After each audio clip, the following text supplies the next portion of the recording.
Anchorman will take it up from here. Mr. Elvis Brown.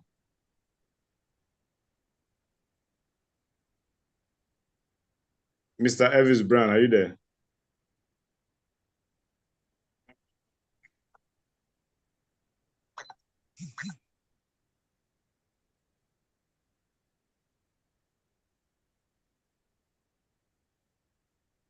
Mr. Elvis Brown.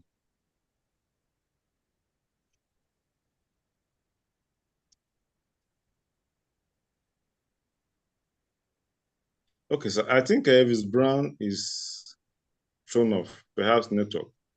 So while we are waiting for the Anchorman to come on, we just want you, sir, while we are waiting for Mr. Elvis Brown to come on, the topic as it is, the party constitution and the Obidient movement.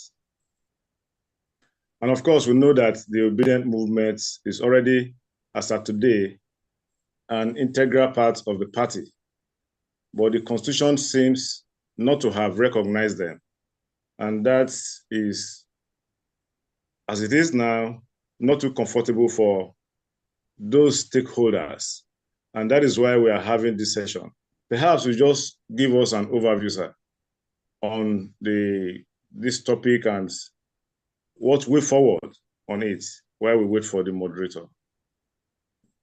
Well, just like the legal advisor of the party answered something ago when this question came up.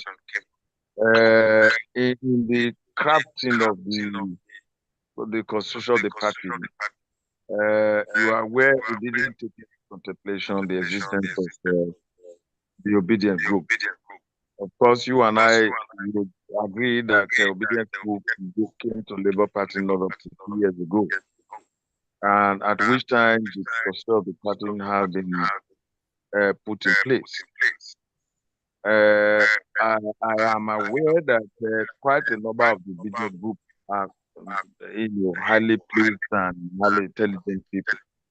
And I appreciate the fact that they also know this fact that they were not factored into that constitution when it was formulated. And at the point they were coming to the Labour Party, they already know this. And so what can happen is if you settle down and look at, okay, with the Obidient group now here, what can be done? For us to see that the Constitution, as at the moment, begin to look at them fully as part of us. That would not be via, criticism of the thoughts that have been on, where some people go all out to insult, castigate, keep in terrible disdain the integrity of the party and the hierarchy of the party. That is not how to achieve it. In as much as we agree today that the Obidient movement is the very fundamental, is strong, and kept in several occasions to ensure that the Labour Party is placed in the political pedestal that is competitive. We must agree that to get this done in the direction that is currently being discussed, we have to come around and look at the intricacies and find a way to put it together. It is this extent I can tell you that as we continue to stay together, the party will come to a situation with our people here, which should be taken more legally. Part of the constitution will be looked at as to making some amendment to give place to the Obidient group. This is what I think can happen. Okay, thank you very much, sir, for that. Mr. Elvis Brown, can you hear me now? Loud and clear, sir. Okay, so I think you can take up from there. Thank you very much.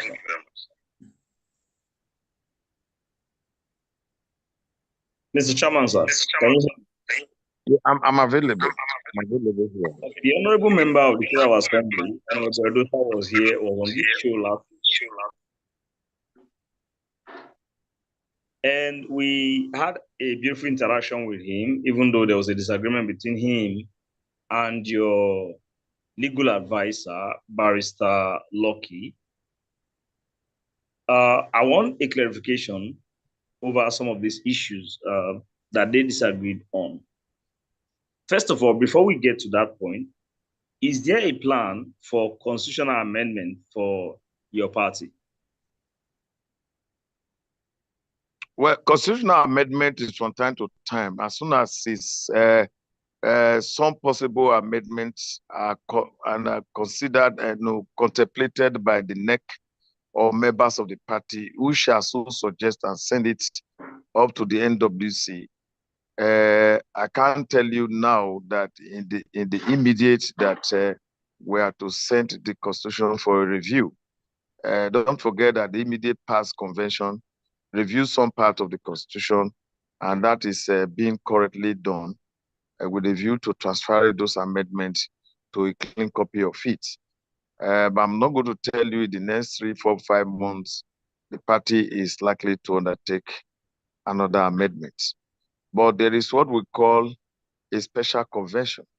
When there are very burning issues that we should take actions on, and such actions are such that are the functions of the convention, a special convention is duly called to look at those issues. So if peradventure, within the shortest possible time, we raise issues in this regard, and a special convention is ordered, then you can be so sure that there can be amendments even before it is due again. Mr. Chairman, first of all, let me congratulate you on the success of your fitness work today. Thank you very much. Yeah, don't you think that a constitutional amendment coming before the Congress that was just held in Anambra would have been better or best in the interest of the party? Who do you think should have come first? Looking at the Obidient movement that was very helpful to the party, should you have considered constitutional amendment first before the Congress, or Congress before constitutional amendment? Well, amendment of a constitution is raised and the convention amends. So it's usually not before. You cannot amend before the convention itself, because when amendments are considered, they are even taken to the convention. Because whatever you amend, if it is not passed by the convention, it's not an amendment. So whether we amend before going to the convention or not, it changes nothing in any case. But there is nothing clearly stated that in the constitution of the party or any legal instrument that said the particular pattern of amendment. No, it's not there. So you can amend whichever way. That was why I make reference to special convention. It also depends on assuming Edo State feels that a greater portion of that constitution be amended. We raise it and send to the NWC. It is documented. And then other states may say A and B needs to be amended. We raise it and send. And when we look at the severity of those amendments, a special period may be called to say, okay, please do this amendment. So it will not have been whether Obidient group exists with us, and because until now, none of you had even raised the issues with us to say, in view of what as we have come as partners, it is considered that you should do something to see that the legality of the administration of the party affects us. So it's only after this convention and these upheavals, this outcry, the national chairman should be removed and here and there. I hear Obidient movement saying they are not accommodated. I don't know I don't know why that become an issue this period. So if you check, it is in this period that Obidient group are now shouting, where are we accommodated? This is a thing you would have mentioned. Even when Obi came in and you all came, as a lot of you came from PDP, some were from other political party, others were general well-wisher. I'm not sure there was a particular agreement of engagement that you requested at the point you joined. Ordinarily, to be a member of the party is clearly stated in the Constitution.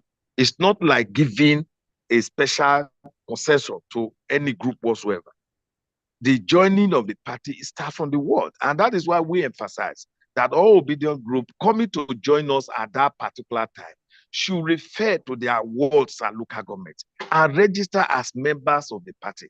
And it is only these ones who register as member of the party that can talk of the constitution and the effect of it. So when you say platform is again specifically referred to the NSA and TUC in the Constitution. And so the other platform, by the time you say Obidient group to us does not specify the kind of platform we are talking about, because you are not corporate. You are not specially registered in such a corporation that will say Obidient group is this, but it's just a group of persons that came together and coined their name around Obi himself. So that corporate entity is not also there. You didn't bring it in. So which therefore means that the best bet you had to be to have the effect of the constitution is to have agreed to enlist into the membership of the party via its ward arrangement. And that is the legality that it is as far as the constitution is concerned. It makes it clear that to become a member, you have to go to your ward, your local government, and all of this. And then if you look at Benin here, the Obidient group here all came from local government, they have wards. So to think that you will be incorporated from the top of the arrangement is the difficulties that we are finding now that everybody is being in total argument. So for me, I will ask that we should go and do the needful by way of getting to be members of this party using the ward registration system. This was what I emphasized. Mr. Chairman, there are Obidient who don't want to be members of the party. Mr. Chairman, there are Obidient members who don't want to be members of your party. We'll get to that in a bit. But what was the rush about this Congress? Because we had your honorable member on this show last weekend. He did confirm that he got the notification for the Congress 24 hours to the Congress in Anambra. Why the rush? Do you think 24 hours was enough to get your stakeholders to a Congress in Anambra across the country? Your party has become a national party, just like the other political parties that have been ruling this country. Your party is now one of those parties. We consider it a third force. What media houses were used to publish the notice for the Congress? How long does it take to notify your stakeholders for the Congress? Because he confirmed that he got the notification 24 hours. How could he have mobilized to get to that Congress? So we want to understand this part before we go into the other aspect of the Congress. Constitutional matters is what we're looking at. If Honorable Edos has insisted that he got the notification 24 hours, even though he insisted that he did not nullify the Congress, but he said he got it 24 hours. How would you respond to that? Well, first of all, I wonder whether there is a particular time stipulation in the constitution of the party that directs the neck of the party that you must extend your invitation to a Congress within a period of time. It's not there. So I'm surprised that I didn't listen to Edosa saying that he's a legislator and a lawman. And if he said so, well, I don't know. But I have referred, go and check this constitution and check the time frame set, whether there's anything like that. So if there is nothing, you also know that this point we are making is a total nullity. It doesn't work with us. But what I can tell you is that, did he tell you the date or the letter of invitation that got to him? Because the date and the time he received it will determine whether that was within 24 hours. And then if Edosa was to come to the convention, he's coming as a member. So when you say what time he would have mobilized what? Mr. Chairman, there was a change of venue from Abure to Anambra. Yes. And we understand that everybody that is supposed to be at that convention were supposed to converge from every state in Nigeria. So we understand that constitutionally it may have been right to even convert, to notify people 3 hours to the Congress. But the issue of conscience matters here. Do you think that was right to get people to the Congress across the country? However, my brother, we are discussing issue of law. And then if we are discussing law, let us discuss law. Because when you are talking about conscience, you are talking of morality.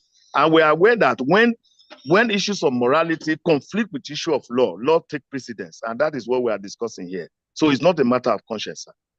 One we now want to try to understand the rationale behind the urgency in calling for a Congress. The Obidient movement have been sending in their questions, and they want to know, why can't the Congress wait? And so they're asking questions on their behalf, Mr. Chairman.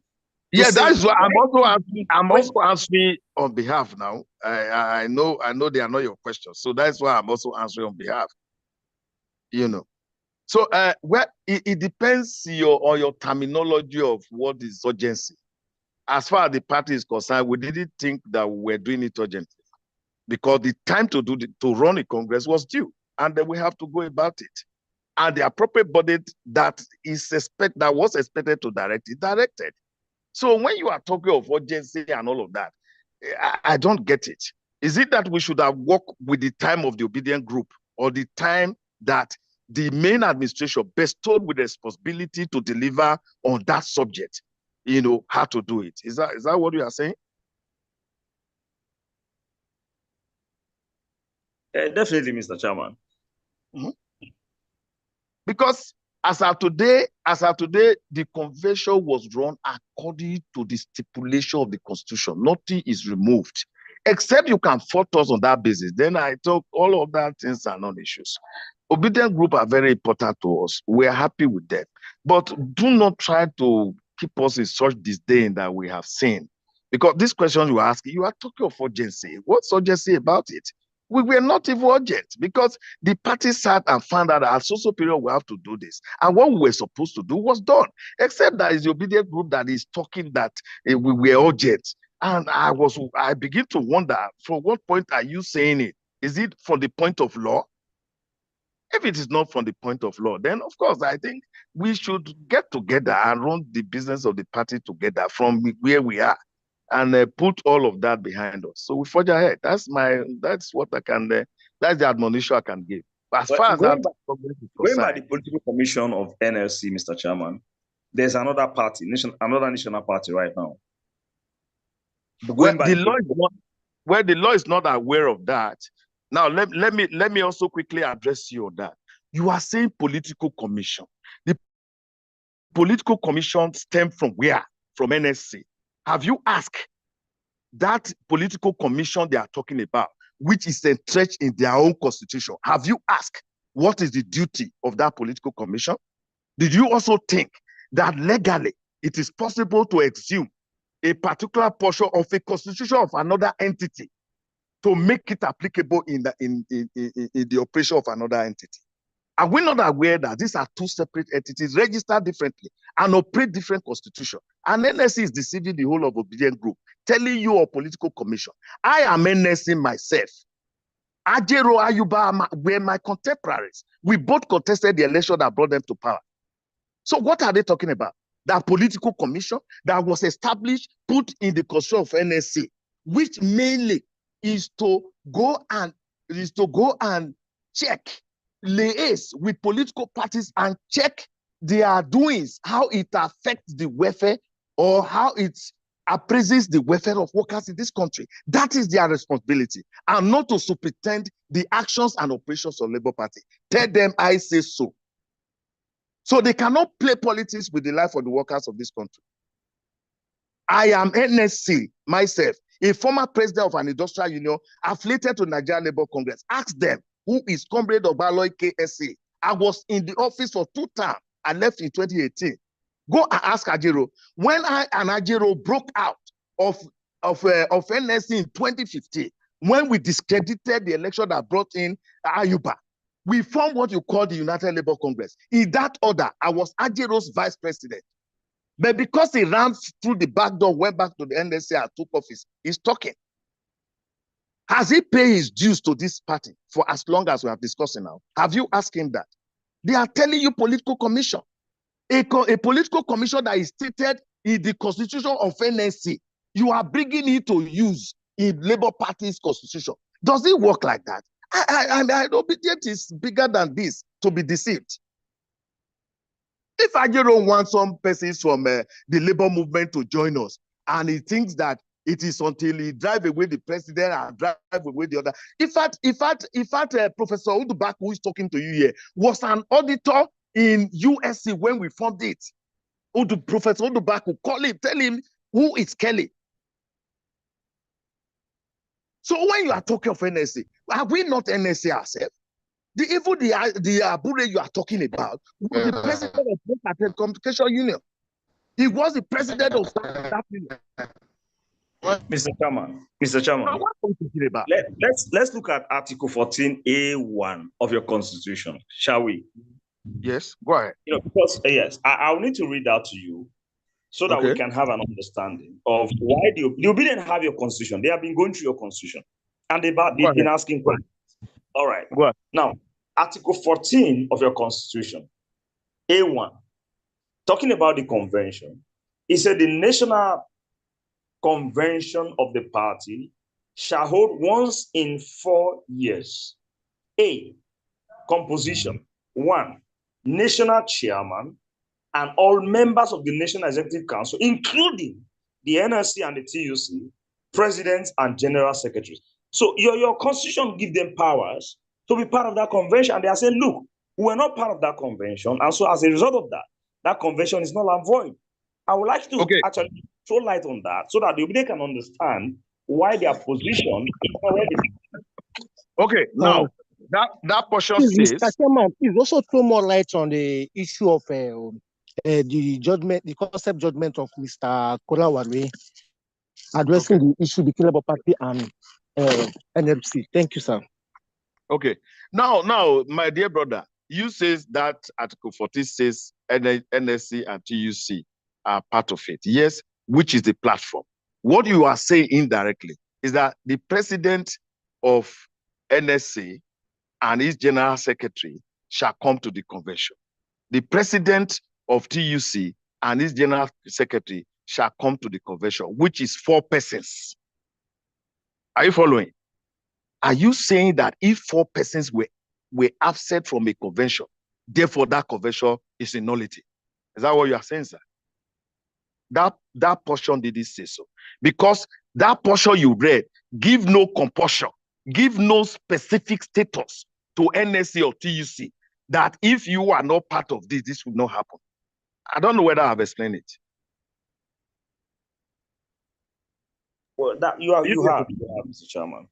Therefore, you cannot say a convention where we have 300 and something persons, 4 persons did not attend it, not because they were not invited, and therefore the convention is not going to work because NSC is not there.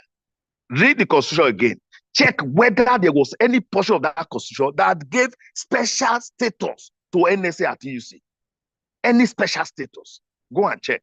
That says if they are not this will not happen. There's nothing there like that. They are partners like you, Obidient, like you are. Except that we are talking of legality to see how your status will be more will be more profound than what NSC is talking about. So you cannot say because NSC and TUC is not, should they be there if they don't want to be there? There's nothing compulsory about their attendance. What happened in that convention is that the required quorum was met. And once that quorum is met, we don't have to bloody care any other thing. We go ahead with it.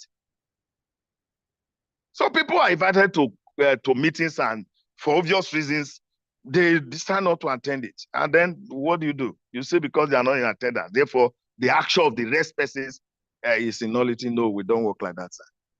For the consent judgment that was mentioned, maybe I look at that. I may be sketchy, but however, let me look at it. Now, there was a consent judgment, and this consent judgment was between Salam and the NSC. And some of the discussion in that consent judgment was that Salam, who was head down to agree that NSC is the owner of the party, and several other, about 3 items like that. But Salam found out that those points made were not enforceable. And throughout when Salam was alive, he could not enforce them. Why? Because, okay, wait, maybe I'll be able to, if you are not in a hurry with me, maybe I could even bring out specifically the points. Just 1 minute. I will get them now.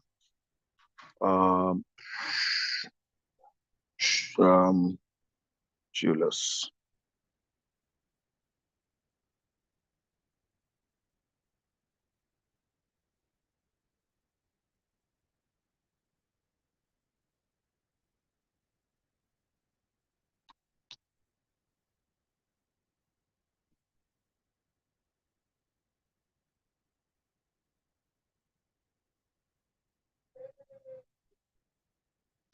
Okay.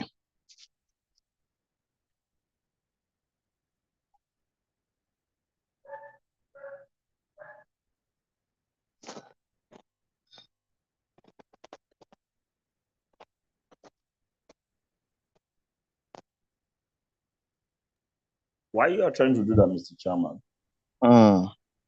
The national chairman, Barrister Julius Abure, is not here right now. You know, we actually received more questions for him than we have had for any person that came on the show. It's quite unfortunate that he is not here.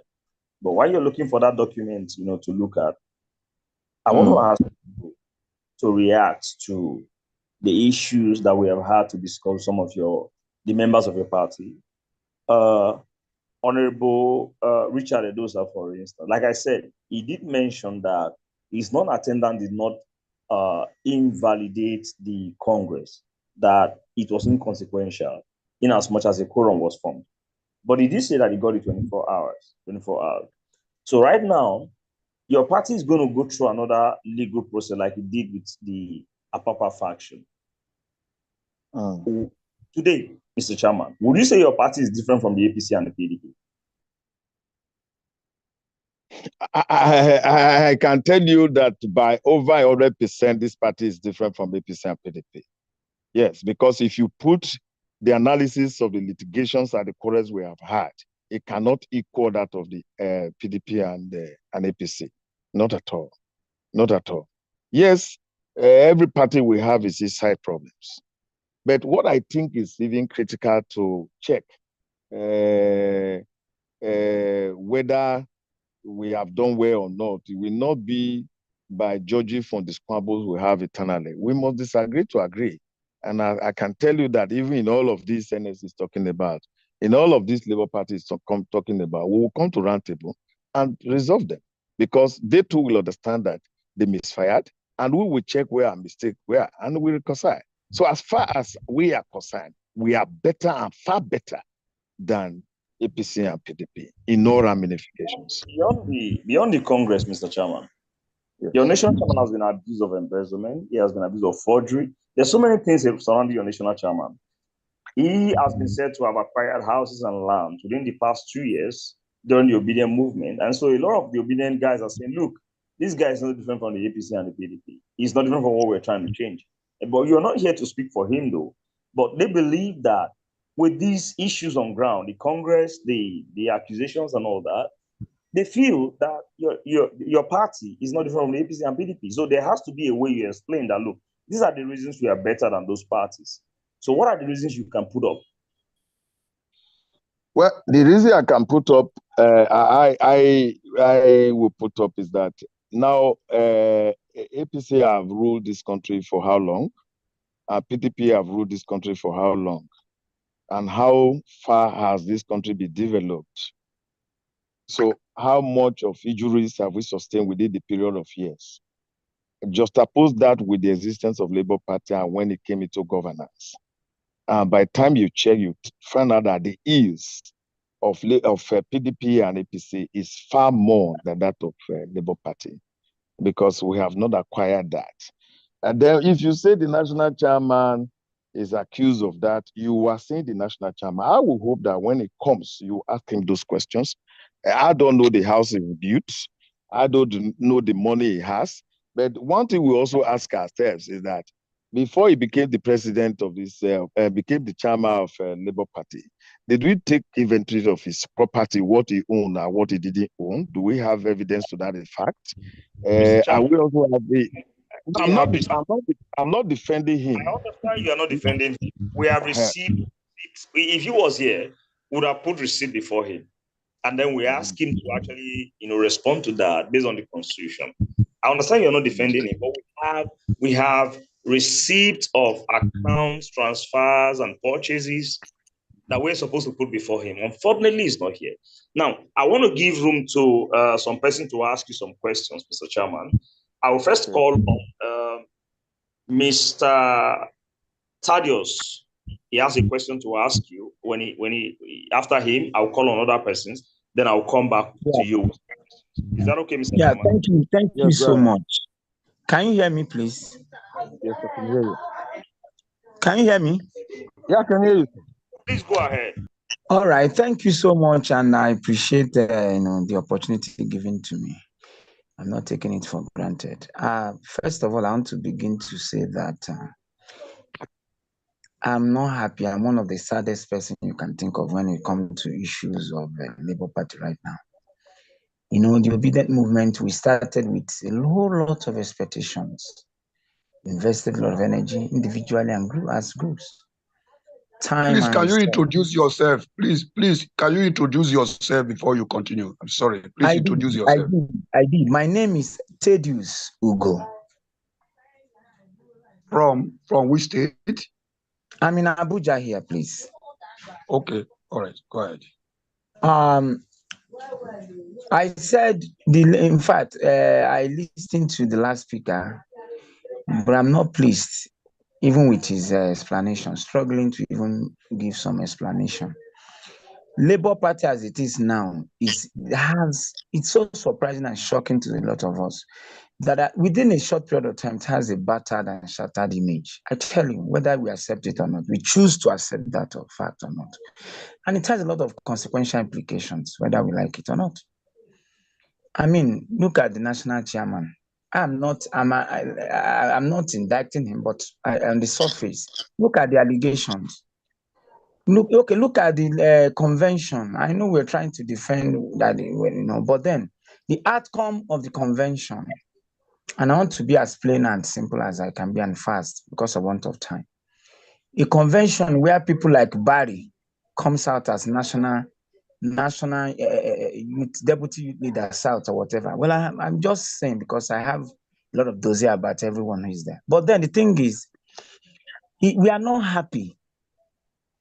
We are not happy at all that this is happening to Labour Party. And somebody asked a question, is it different from APC and PDP? How? And somebody gave an explanation that it has not gotten to, it has, when is it, we've not gotten to power, to the seat of power, it is like this, allegations of fraud, convention not followed, issues of leadership questionable. I mean, this is not fair. So my question, where the chairman is not here now, and this is not what we should be talking right now. So my question, the chairman, in fact, I don't know who to ask because my question has been to the chairman, but the question is, can we actually beat our chest and say what is happening to Labour Party now should be what should be happening? That is my question. And what do we think is the implications, even to the larger movement and society? I move around the community. Look at what people are talking about Labour Party. They are all the same thing. The chairman, everybody, the same thing. So politicians are not different. So my question is, right now, with the crisis happening, what do we think is the implications? That's my question. Thank you. Well, if we go to war, we expect the implication of that. Like I mentioned, there is no congregation of people that will never have their conflicts, and conflicts will happen from here and there. How we get to settle this conflict is what is important to us. So the lamentation should not be that, oh, we have conflicts. What should be uppermost in the mind of people is that there's conflict in the Labour Party, which we all have agreed to be in. How do we take care of it? If I make mistake here, we come forward as, okay, this mistake was made, it didn't do well. And we find a way to see that we provide solution to them. But to be on one side and begin to say Labour Party did that, did this, I don't think that is how to solve the problem of an organization.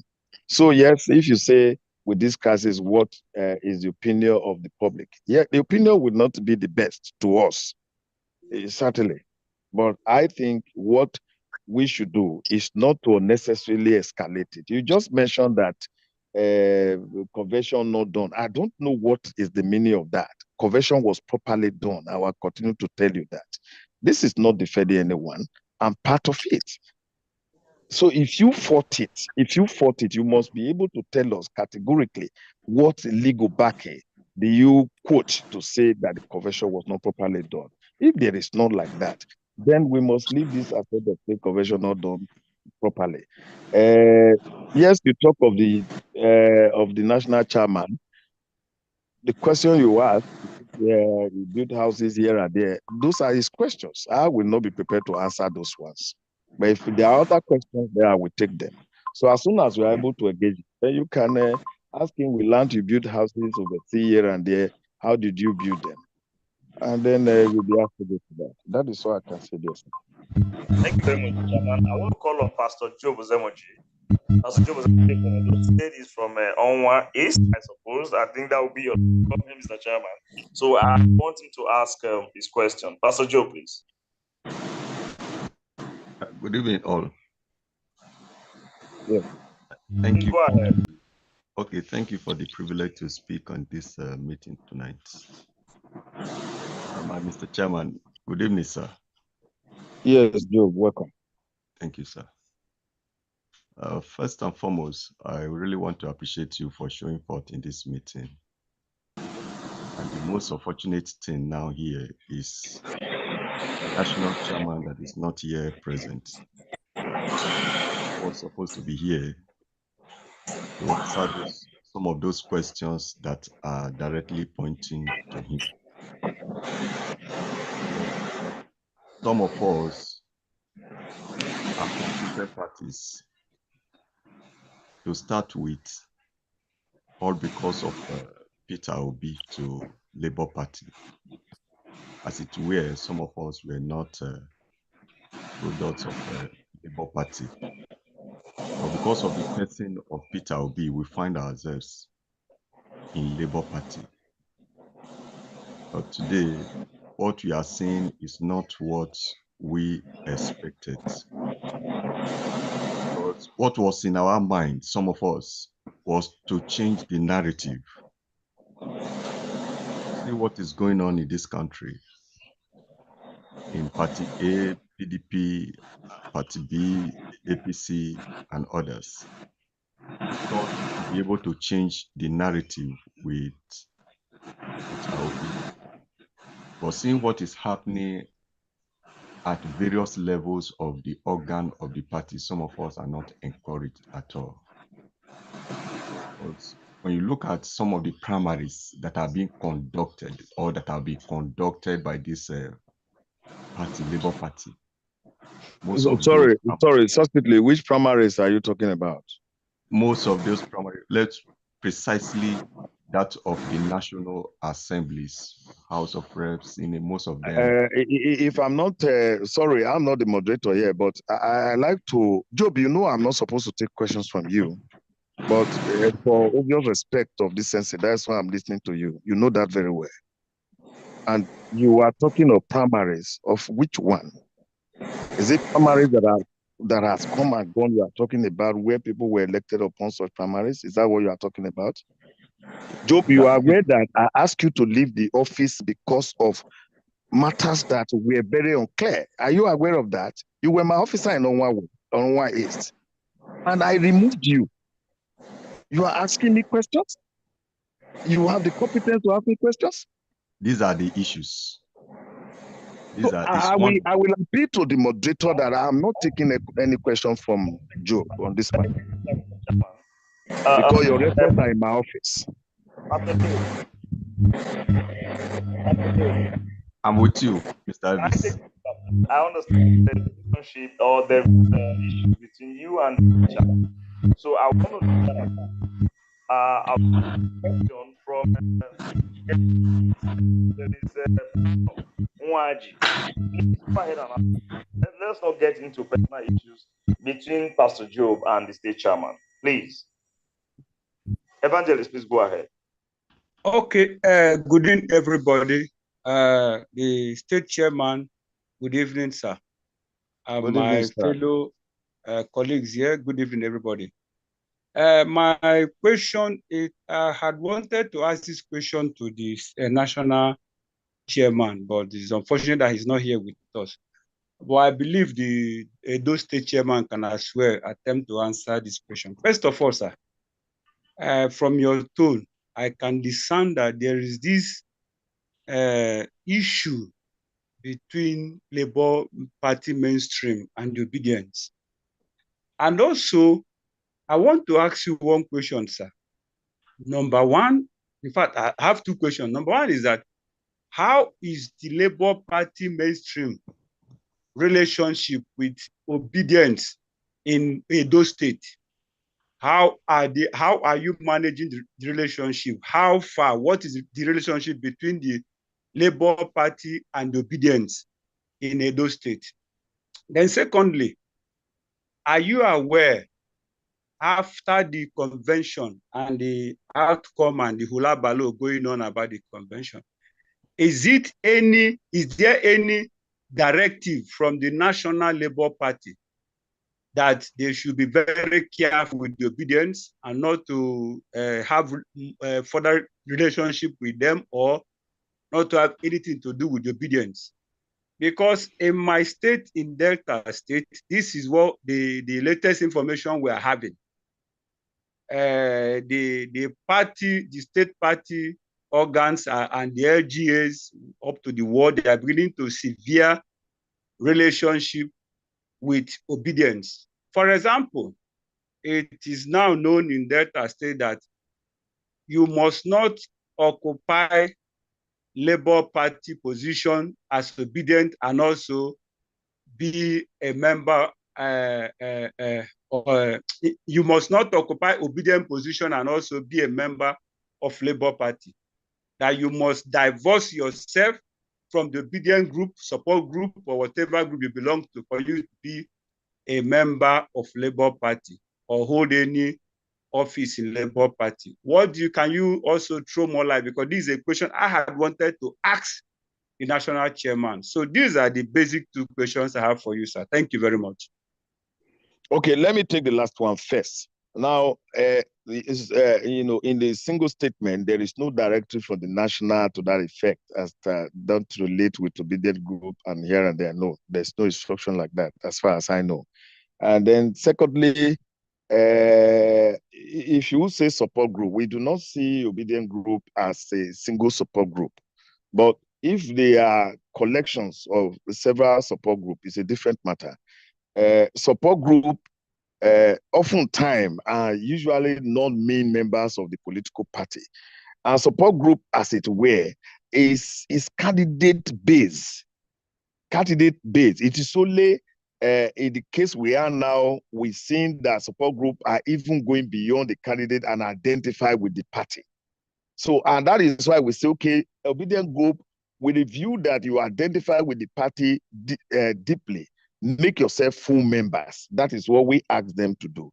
Otherwise, if we treat them at the level of support group are candidate-based. They have seen something good in a particular candidate. They want to follow that candidate and then throw him. And on the basis of which they try to support the party of that candidate. But the life of Obidient today and their closeness to Labour Party, we are not seeing it from that point.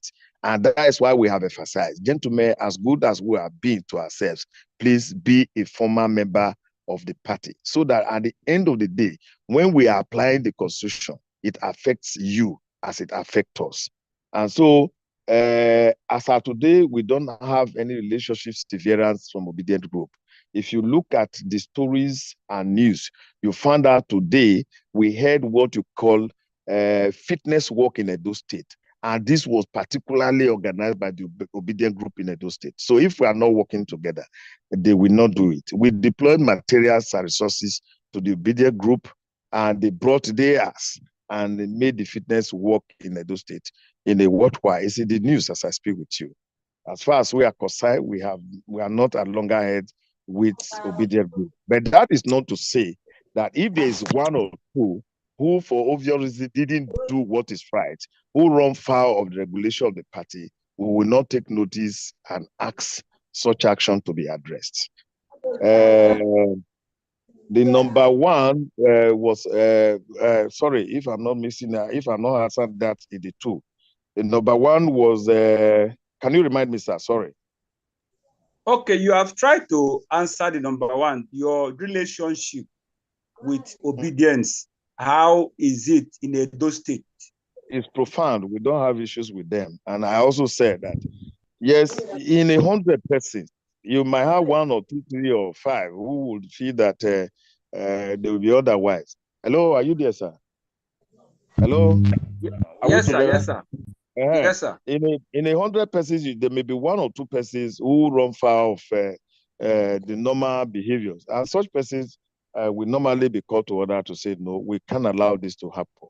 But that will not summarily mean that we are in loggerheads and we are not working together. We are working together. Stephen Osewije was one of my aspirants, but dropped along the line. He's the one that spearheaded the Obidient group movement. You may know him in Benin City today. We did fitness work.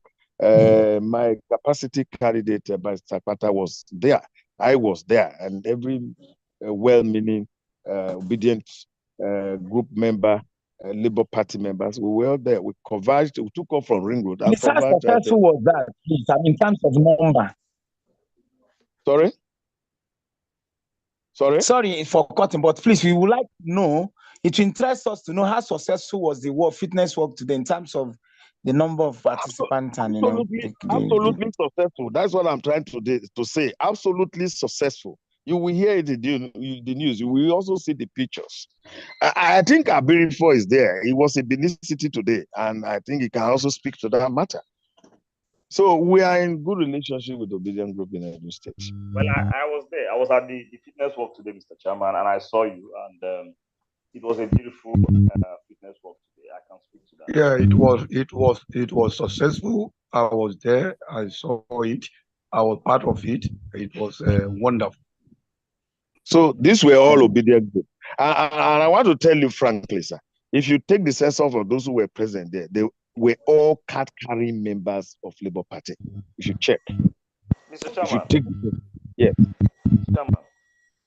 Yes, I'm from Ruan Fan Jr. But before then, Mr. Chairman, is it true that all the positions that were available at the Congress were not contested by anybody? There were no people who were contesting this position. How true is that? That's the message that people sent to us. That people did not contest this position. Those of you who were actually holding this position retained the position at the Congress. How true is that? After this answer, one Virginia will ask this question. Please go ahead. Okay, now it's like when the governor of Edo State, when he did 1 term, and he had to contest for the 2nd term. And of course, there were people who may contest. There are people who say we are not contesting. And then he voted back to power because he has the time to go. Without me, that people did not contest those positions. Now, at the level of the National Working Committee, some were on 1 term yet, and they show desire to contest for 2nd term. And so we don't have the power in law to say no, don't contest. And so this one contested, and they were elected. And so if no other person in any case come to say, well, I want to be auditor, oh, I want to be national chairman, oh, I want to be secretary, if there were no other contestants and we ask for, we have no option that to elect those that are with us. So the question that can come is that, oh, 1 man contested for the position of secretary and he was not screened to contest, or somehow he was disallowed, or there was fraud, which made him not to win. Then we can talk about that. But in this case, it was not so. Those who contested were those who still have the opportunity to recontest. And they did.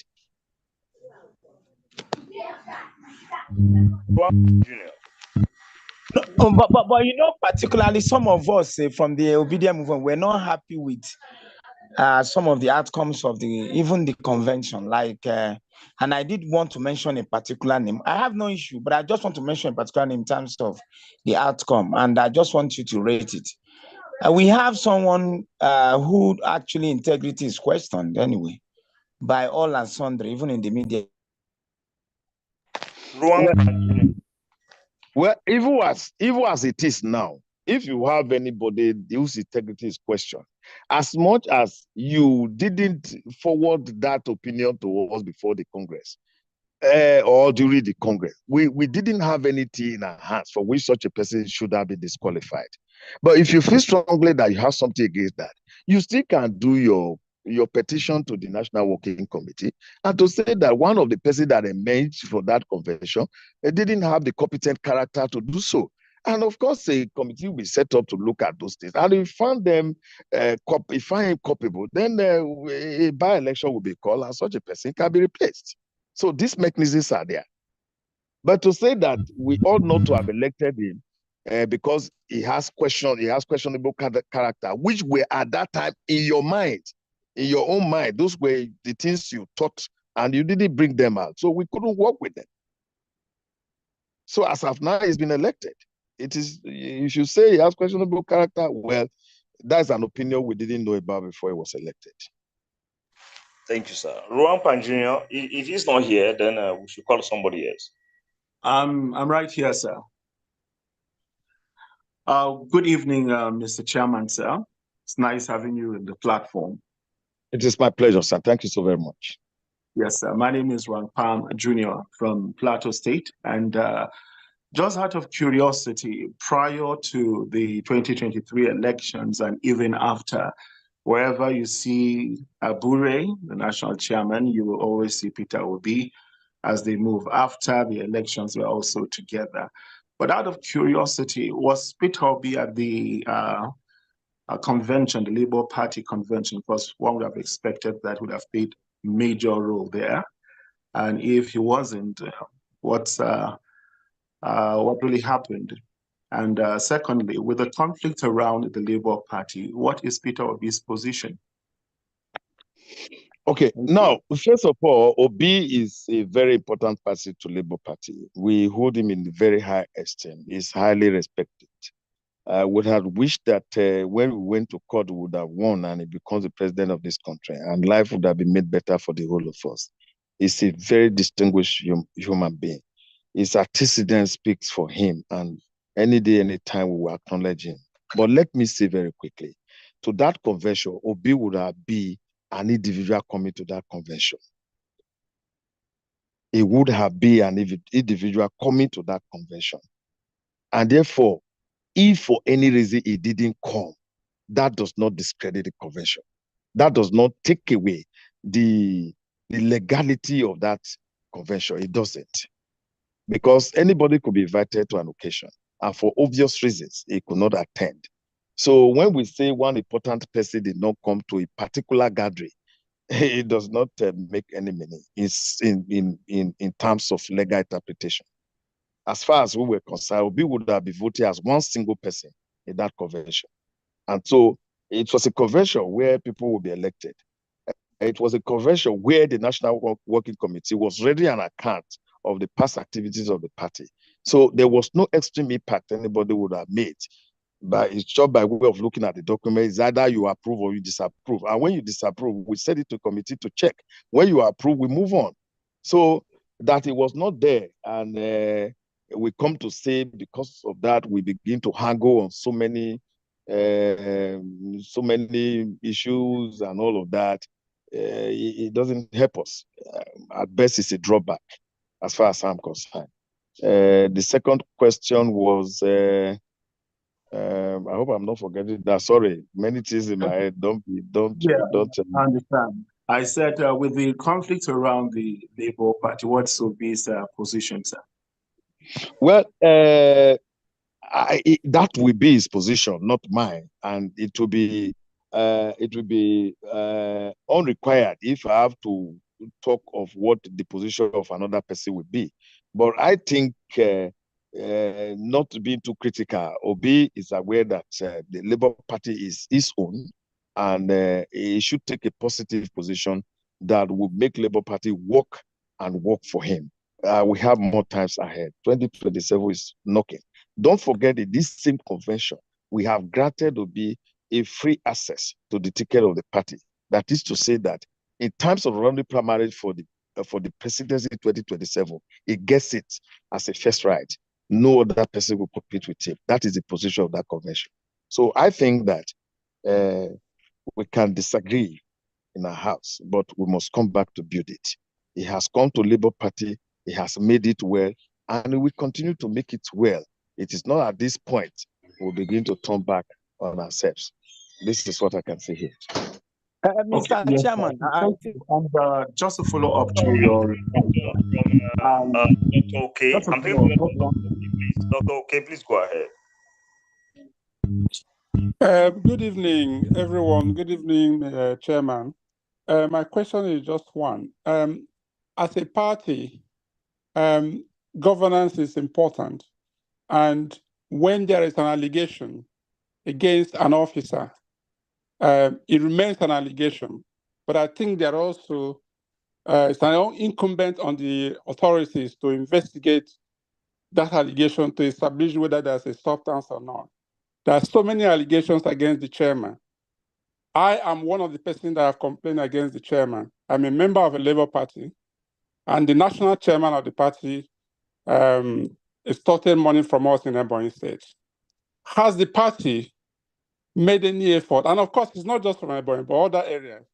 Has the party made a formal investigation of the allegations against the chairman? Or do the party intends to do that? Or do we just sweep it under the carpet and reward him with another term in office? Thank you. Well, insofar as I know, when there are allegations, such allegations must be properly documented by those who are alleging and said it appropriately to the office.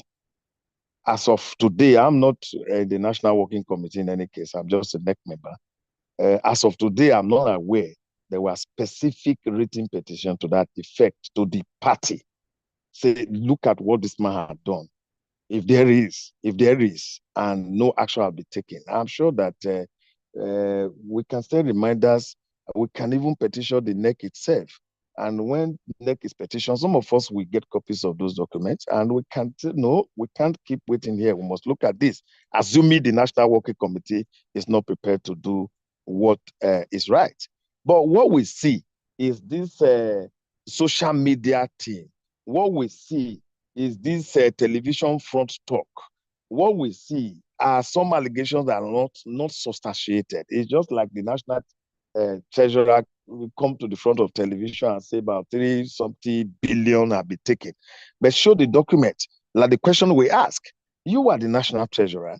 At what time did you receive that money into the account of the party?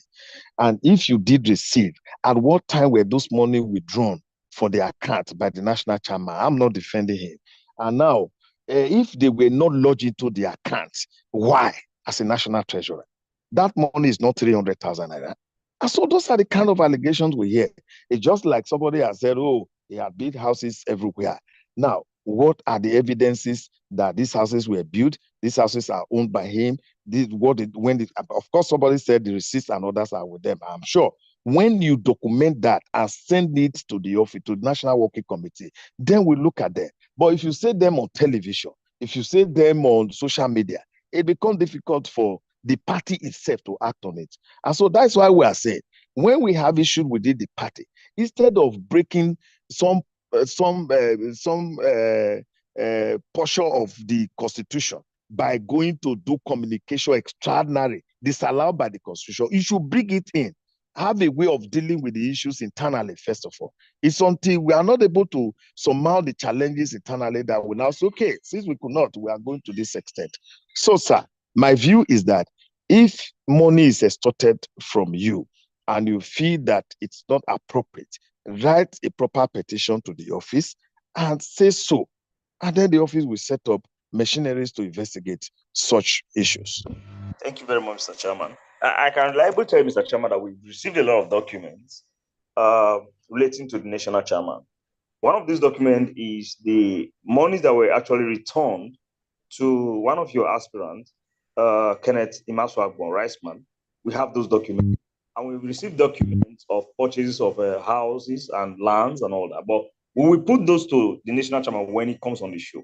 I want to take questions from Mr. Thaddeus. He's been wanting to ask a question. I'll be shutting him down. Yeah, Mr. thank Thaddeus, you. Thank you so much. Quick, I just want to comment on some of the, and also ask, what some of the things the chairman has been saying. One is, I'm not too pleased with his responses. Each time you ask about those who participated and their opinion in the convention, he will say one single person that did not choose not to come to the meeting. I mean, for me, it sends a message that all is not well.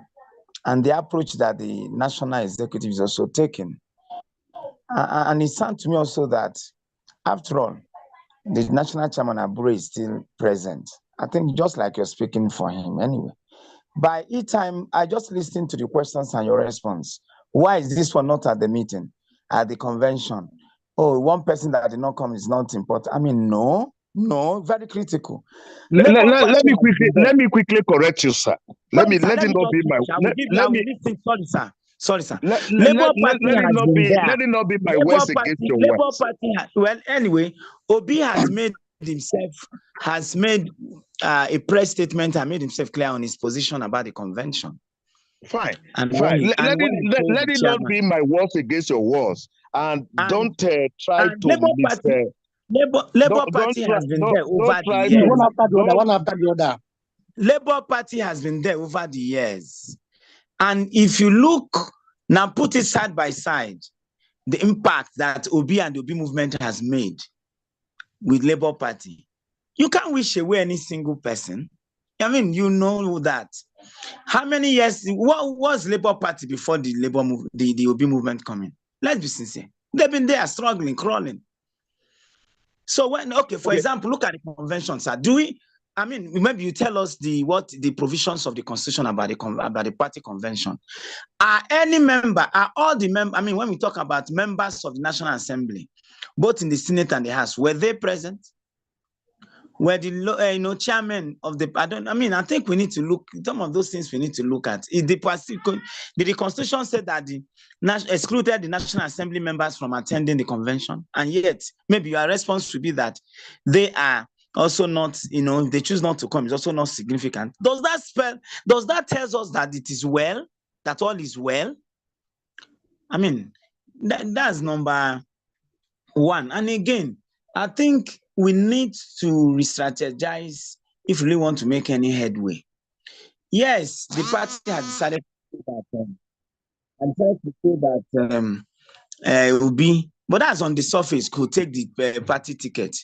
But the point is, things need to be done rightly, and rightly seen so done. Because when you now begin, everybody asks question, this one is not there, this one is saying it doesn't matter.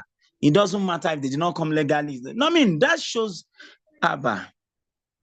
And like I just want to say, by now we should be talking about more, how do we now strategize for more membership to the Labour Party? Not all these crisis reading issues we are discussing. Hello, can someone else comment? Okay. Thank you. Mr. Chairman, can I comment? Mr. Chairman, please let us ask questions so you can answer everything once and for all, sir. Thank you. So my last question would be, what do we do to get more membership? What is the plan of Labour Party for membership drive now? Both so that a lot of, from the outside world, the Obidient movement cannot be incorporated, because I can tell you, I can assure you that even in Abuja headquarters where we are, there's a whole lot of, our perception is that they were held in it. And when somebody asks a question of whether they never wanted the Obi movement to come in, I think there is a thinking towards that in the general public. I'm telling you. So how do we open it up for membership of the Obidient movement to become Labour Party members, not just by saying it? What practical approach, what practical drive? Hello, sir. Can I help you there, sir? Yes, I'm through with my question. All right, sir. Please, let me comment, sir. Let me comment. No, sir, the Obidient.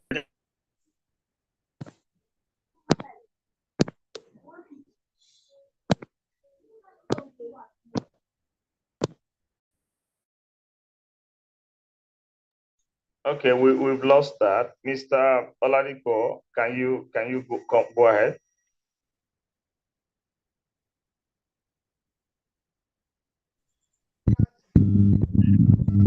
Thank you very much. Hello, moderator. Hello? Hello. Hello? Good evening. Hello, are you hearing me? Yes, I'm saying that, can you please allow me make some response, make my comment to the last speaker, who felt that because I gave a clear analysis of what a convention is, and he felt that Since I didn't say Obi is more than 10 persons, therefore it's not good statement, it's not a good answer. I thought I need to clear that before we begin to misquote ourselves. Clearly in a convention, everybody come as individuals. Yes, even if the president of the country is coming to the convention of their party, he is going to vote there as a person. And the president can say, I will not come. But that is not to say that that convention will not hold.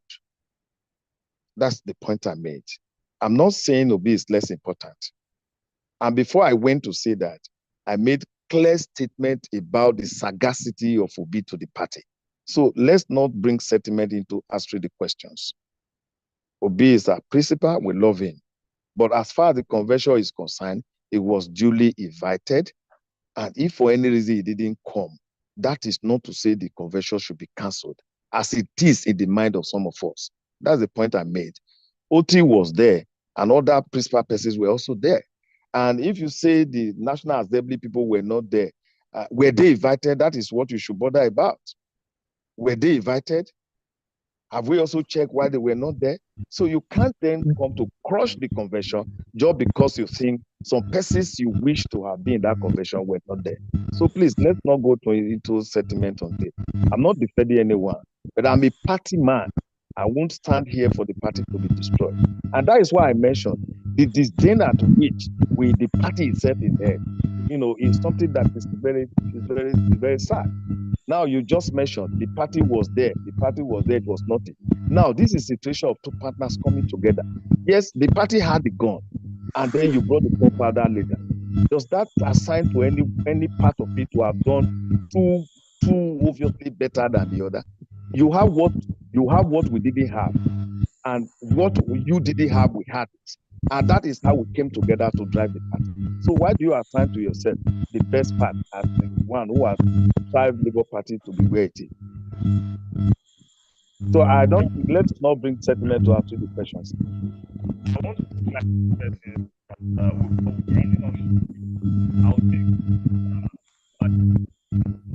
I'll take Pirates and Sheik. Then you can all right. Good evening, everyone. I'm Chola Oladipo from Kwara State. It's a pleasure being here. I've listened very well to all sides of discussions. My question is that to the chairman, prior to the 2023 general elections, we witnessed a situation whereby membership cards were distributed to support group members, to the Obidient. Unfortunately, that didn't mean that they have been duly registered. According to Article 10(2), talking about procedures for membership, every member shall fill prescribed membership application form and pay membership fee of 50 naira, or as a NEC fees from time to time. Well, that to me, from all indications, no membership form was filled.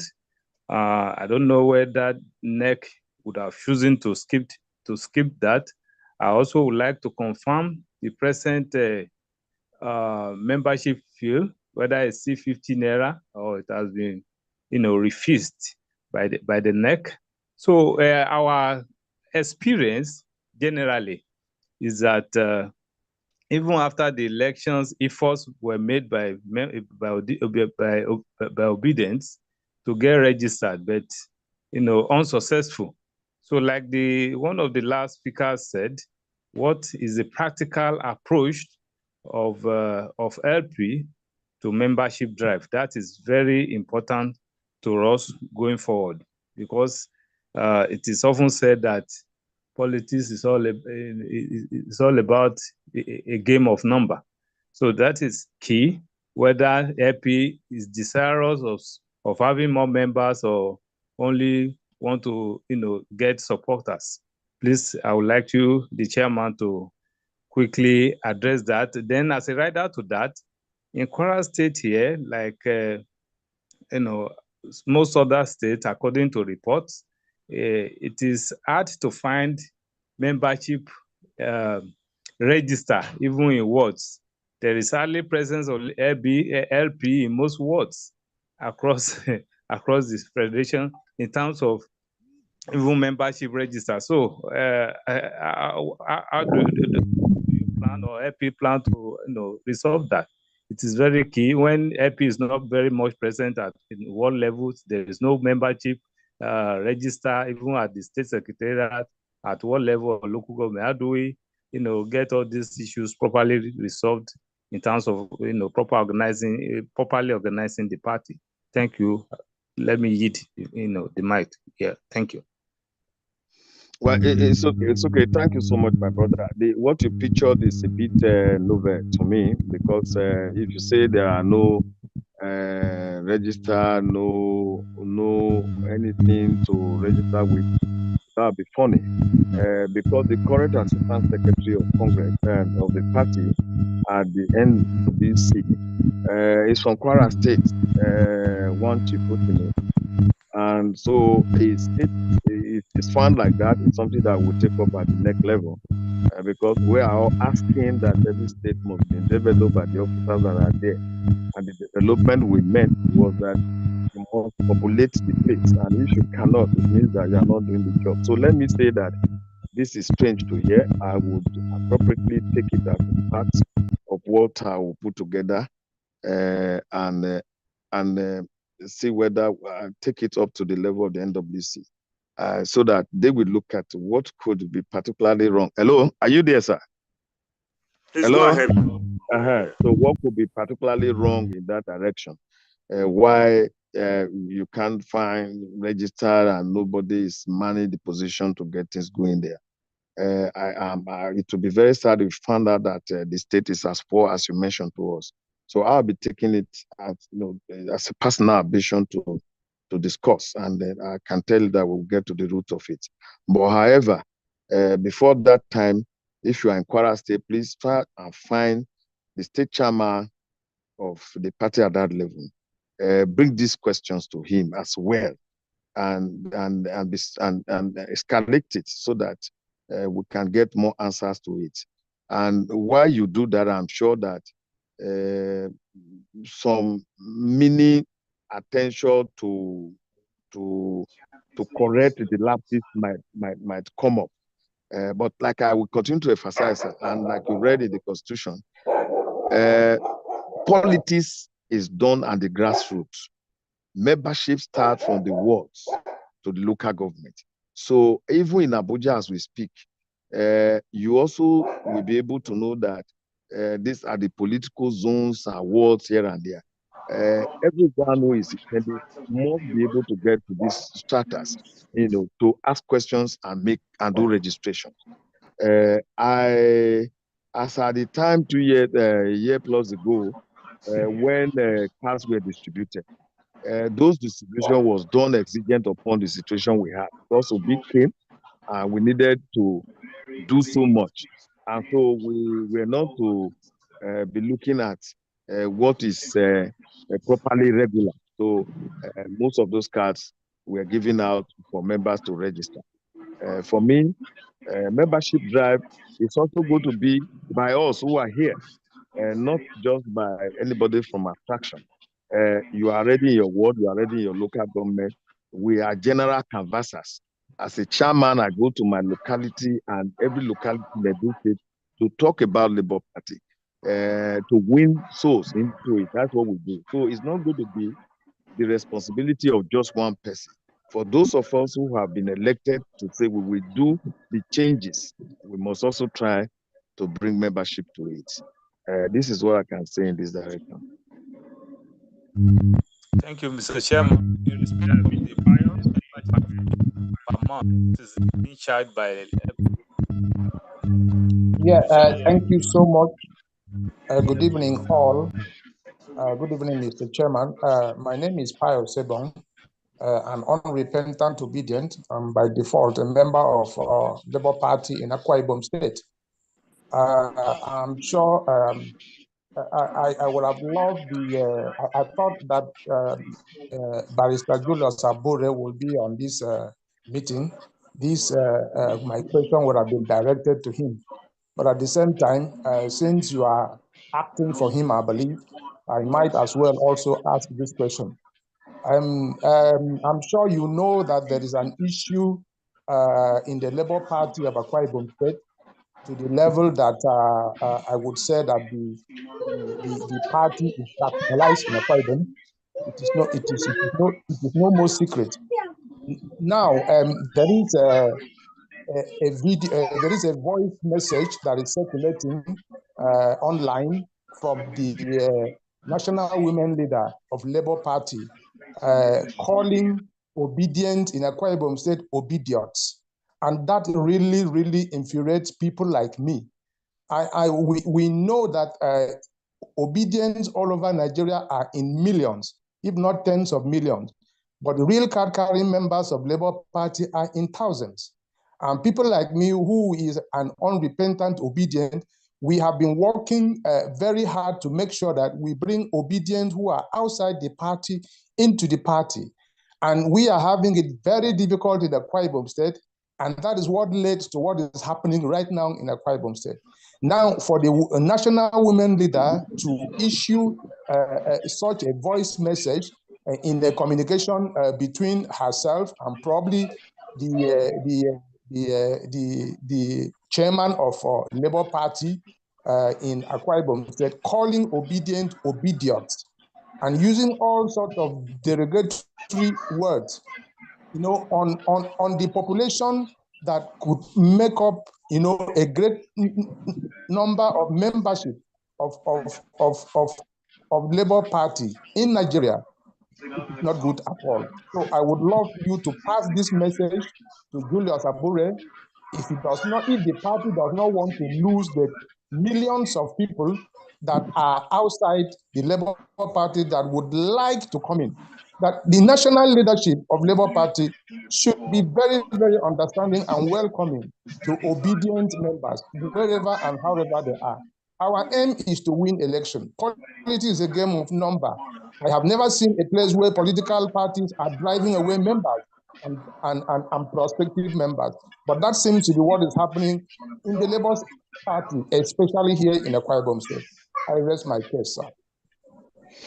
Okay, that attitude may be peculiar to Akwa Ibom State. It's not happening in my state, and I'm sure it's not happening in my immediate neighboring state.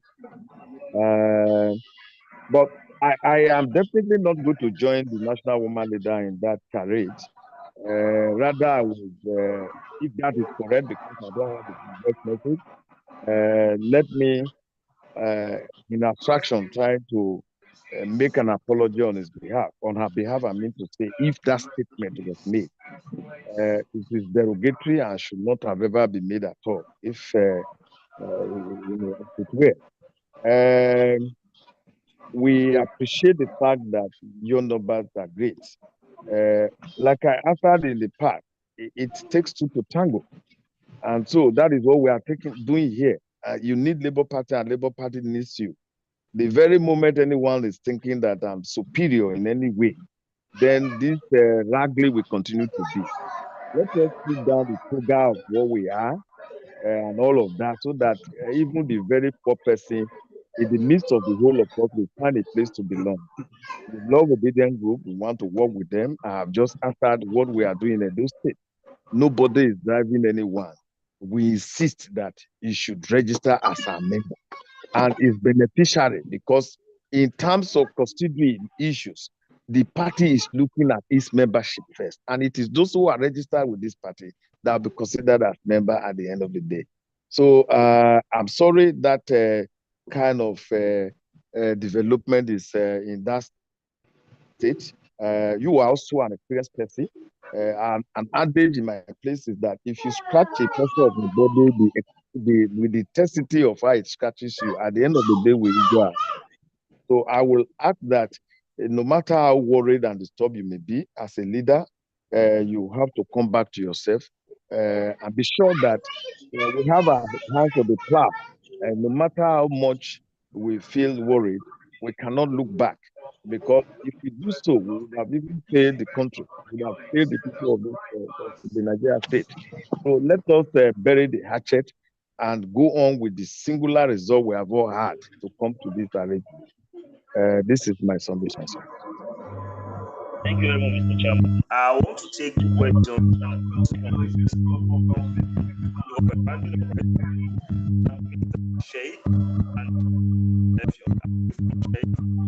Sorry, did you say Sheikh?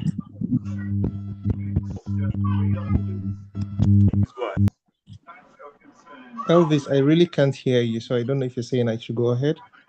Yes, Sheikh, please go ahead. All right, thank you very much. So, to the guest in the house, I just say good evening where you are. I just want to ask a few questions, and if you could just indulge me just to help set my question right. You are the chairmanship candidate for the Labour Party chairman for Edo State, right? Yes, sir. Okay, please. When was your convention that you got elected? My convention was in 2015. Okay, so if we go by the constitution, how long is your tenure supposed to last? 6 years. 6 years? Yes. Is it the same? Are you talking about two terms? The tenure is 2 years. Yeah, so 3 years. So if you've gone from 2015 to now, that is way above 6 years. My mathematics is correct. Yes. And do you think it is actually right that your convention should have not been held before a national convention where you actually now represent a state which constitutionally you're not eligible to continue to hold office? Well, let me enlighten you. When my tenure was supposedly ended, there was a convention in Akwaga, Niger State. Salam was alive. And because of the fact that the party could not conduct a congress at the state level at that time, we had a unanimous extension of office. And this was passed by the NEC at that convention in Akwaga. And so, if you check that, you will know that I was still supposed to be around when Obi came. No, I'm saying now. So you are saying that the current convention as held by the Abure team is valid, but you have just come from a convention in Akwanga which extended your tenure unanimously. No, you are missing it. You are missing it. State congresses are not be held. That's what I'm saying. My point is, shouldn't the state congresses have been held prior to a national convention? Well, again, you need to revert back to the constitution of the party, what it says about congresses. I don't know whether you have a copy. We'll send a copy to you so we don't. No, I have a copy, and that is why I know that your tenure is supposed to be 3 years, and you have done 6 years. Because if the constitution says that if for any reason a particular congress or convention could not hold, the National Working Committee shall make pronouncements on that. Okay. Well, it's fine. I think my question has been answered, and everybody can get my drift. Thank you. All right, thank you very much, Barr. Yes, hi, and thank you. Can you hear me? I can hear you, ma'am. Thank you very much. I'm happy about the last speaker, the questions that he raised, and I'm going to be very frank now. I think that the chairman of Edo State has really been insulting our intelligence. I've been listening to him since, and I can see why the Labour Party is deteriorating. By the way, I forgot to introduce myself. My name is Afiong, and I'm a member of the Labour Party in Lagos State, and have been so, for quite a while. Now, let me say this, that it insults our intelligence when people are able to go to a convention without a single congress, either ward, local government or state. So much so that the news about the convention is a secret to party members. That party members find out about a convention on social media is such a disgrace. And it has never happened before. Moderator, please. Secret convention, completely repugnant, and it will never hold. Okay? So that's number one. I also wanted to suggest to the organizers that. Let's allow her. Let me finish, please. And unfortunately, I can't hear you. I'm not, let me see if I can increase my volume. Okay, I'd like to finish, please, so that anybody who wants to answer can answer after.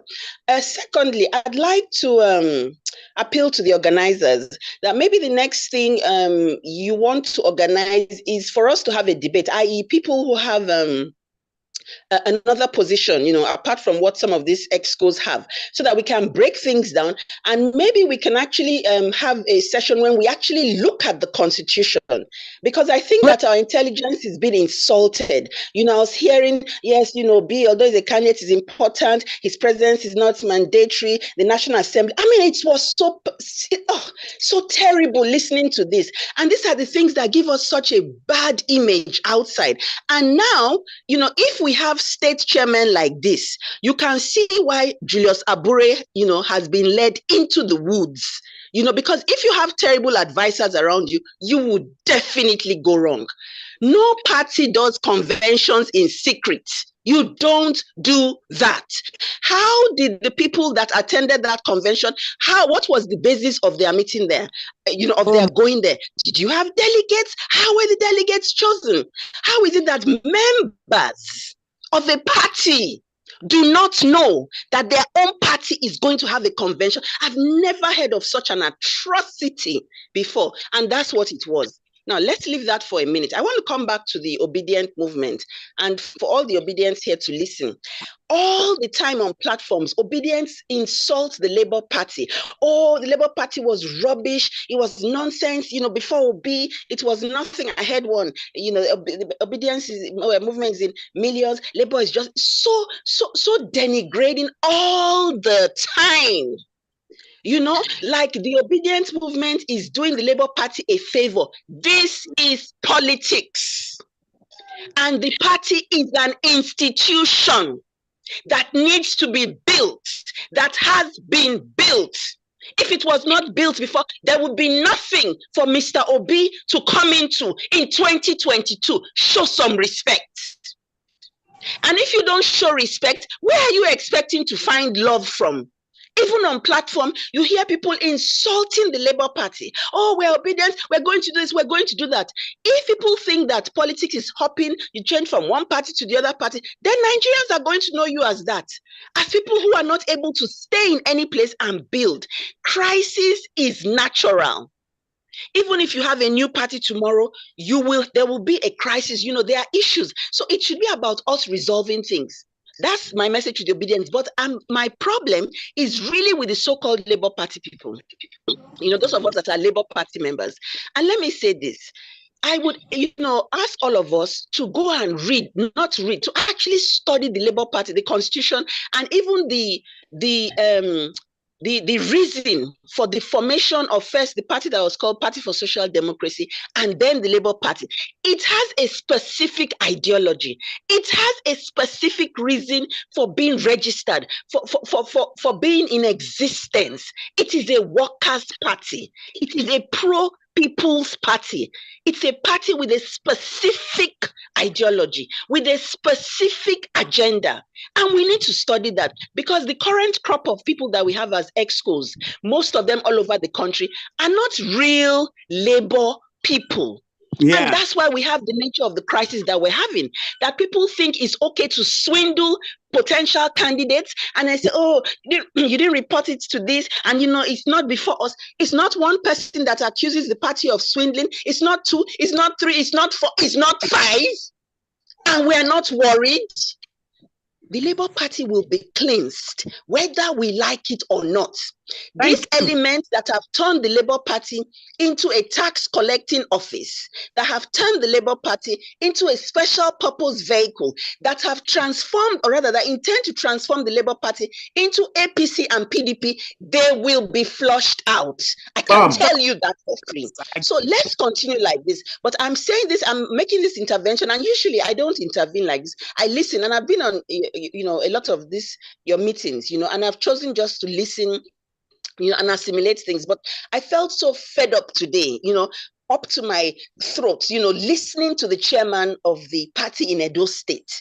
And it's not just him, it's the same in Lagos State. The arrogance of some of these chairmen is unbelievable. And that's because of a lot of them, of how they even got into office in the first place. Let me tell you something as I round up. Julius Abure has almost destroyed this party. Yeah, almost destroyed this party. And if we're able to get ourselves off the ground and be able to rebuild this party, the better for us. But definitely the era of Abure is over. And anybody that doesn't know that needs, because those of us who are Labour Party people, we're not Obidient. You know, the Obidient movement, that's a different, those are new people, young people coming in. They have a lot to learn about politics, and that insults don't get you, you know, anywhere or everywhere. And that parties are institutions that are built, and that the struggle, and that's why it's called a struggle. It's not 100 meters dash. The struggle is a marathon. Revolution or victory or whatever it is we want to call, it's a marathon endeavor. It's not a one-day thing. So all of us are going to learn our lessons on different levels, but I really want people to know that the kind of chairman we have in the Labour Party today, or the excos, not just the chairman, especially at the national level, and some of them at the state level, are not reflective of the original Labour Party.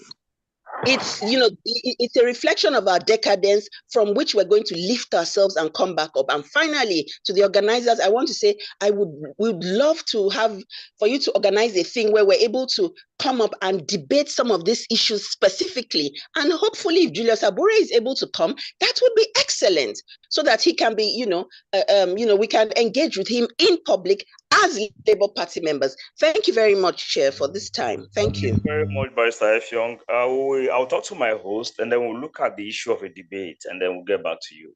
We'll get your details, and we'll look at that. Before the chairman responds, I think we'll only be able to take one person after now, so that we can end the program. So, Mr. Chairman, please go ahead and respond to what she has said. Well, I'm not going to respond in the intensity at which she spoke. Well, I simply have given my answers as they should be. You may mark them wrong or mark them right. Those are my answers. If what they particularly have as not a proper answer is to say that if one person was not in a convention is wrong, I think we can put that somewhere again and maybe we review it. I made it very clear that a convention is a convention where people are invited and everyone may not be there. That is not to say if one or two persons, no matter their importance, and they are not there, it does not mean that convention should be overruled. That's the point. I will continue to say that Obi is important to us. He's a principal person. We love him. But it was not in that convention. That is not to say the convention did not hold. I will continue to maintain that point. It is not to abuse anyone. It is not to be disrespectful. If in the opinion of the madam who spoke last feels that, well, she cannot tolerate another person in the way she did, well, it's okay.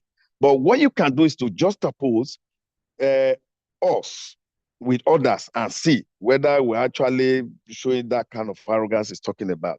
But I should be able to answer my questions. She just mentioned the people here are not proper Labour people. I don't know where she was talking from anyway.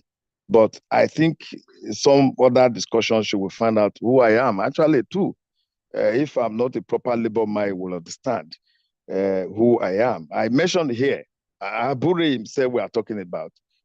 We all come from the Labour background. So the ideologies of the Labour movement is what we have known from the beginning of time. But look, let's ask ourselves, how many workers are members of Labour Party as we speak today?